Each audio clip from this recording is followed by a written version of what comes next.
ہم اس بات کو نہیں مانتے کہ جناب جس کے پاس بہت زیادہ بندے ہوں اور وہ جس طرح کی مرضی بات کرے ہم اس پہ عمل کر لیں. یہ عقیدہ نہیں ہے.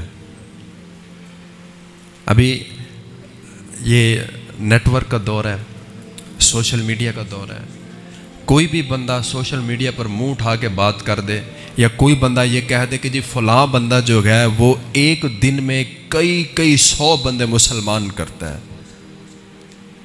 اگر وہ بندہ اہل بیت اطہار کا گستاخ ہے، صحابہ کرام کا گستاخ ہے، نبی مکرم کا گستاخ ہے، تو ہمارا اس سے کوئی واسطہ نہیں ہے.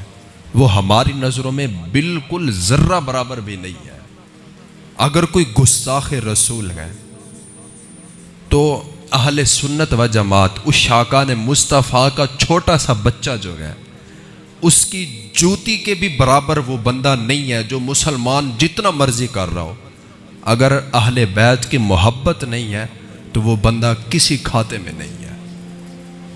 عقیدہ یہ ہے کہ اہل بیت کے ساتھ محبت، صحابہ کرام کے ساتھ محبت، انبیاء کرام کا ادب اور احترام، یہ عقیدہ ہے. تو مکے میں نمازیں پڑھ، تو مدینے میں نمازیں پڑھ، تو چاہے لاکھوں کی تعداد میں مسلمان کر، اگر اہل بیت اطہار کی محبت سینے میں نہیں ہے نا سب کچھ بیکار ہے. اگر تو صحابہ کرام کا گستاخ ہے تو سب کچھ بیکار ہے. اگر تو نبی مکرم کا گستاخ ہے تو سب کچھ بیکار ہے. کوئی چیز بھی کام آنے والی نہیں ہے. نماز، روزہ، حج، زکوٰۃ، کلمہ طیبہ، یہ عقیدہ نہیں ہے، یہ عبادت ہے.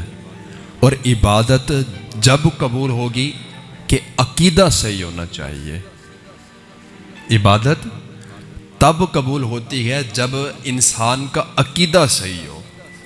اور الحمدللہ ہمارا یہ عقیدہ ہے، ہمارا ایمان ہے کہ اہل بیت اطہار سے محبت ہمارے ایمان کا حصہ ہے. اہل بیت اطہار اگر اس روح زمین سے ختم ہو جائے تو یہ حدیث مبارکہ کا مفہوم ہے کہ دنیا فنا ہو جائے گی. جیسے ستارے آسمان کے طرف ہیں، اگر ستارے ختم ہو جائیں تو آسمان ختم ہو جائے گا.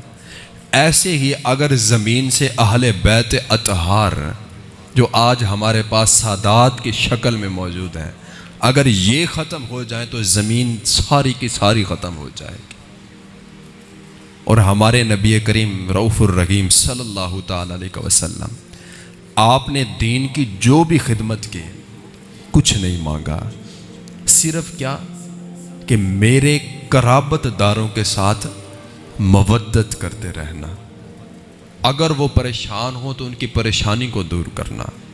اگر وہ کسی ٹینشن میں پھنسے ہوئے ہوں، مالی لحاظ سے، جانی لحاظ سے، کسی بھی لحاظ سے، تو ان کی مدد کرنا.